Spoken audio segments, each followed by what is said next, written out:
মুসলমান সে সব সময় পবিত্র থাকাটা জরুরি। একজন মুসলমান সে কখনো অপবিত্র থাকতে পারে না। أنزل من السماء ماء طهورا ليطهر به المؤمنين ويذهب عنهم الرجز الشيطان।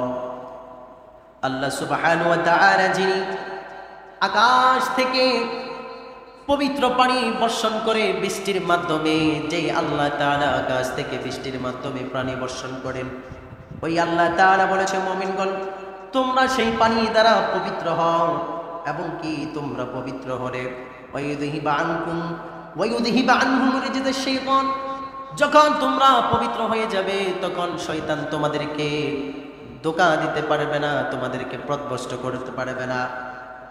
কেননা শয়তান অপবিত্রতার কাছে যায় বেশিরভাগ। যারা অপবিত্র থাকে শয়তান তাদেরকে বেশি বেশি ধোঁকা দেয়, আর যারা বেশি বেশি ওযু করে পবিত্র থাকে শয়তান তাদেরকে বেশি ধোঁকা দিতে পারি না। এই জন্য বন্ধুরা আমার, আমরা আমাদের শরীরকে দেখো কি সব সময় পবিত্র রাখার চেষ্টা করব। আমরা বেশি বেশি করে ওযু করব।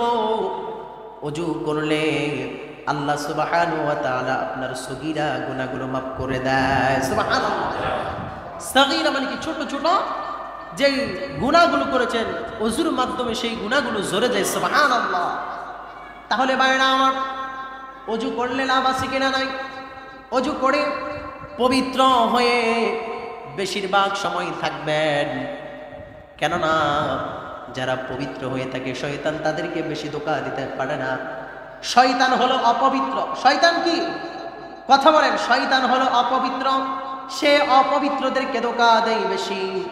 সেই জন্য আজকের আলোচনা হলো পবিত্রতার গুরুত্ব সম্পর্কে। আমরা বেশি বেশি ওযু করব, পবিত্র থাকব। যত বেশি পবিত্র থাকব তত কম শয়তান আমাদেরকে ধোঁকা দেবে।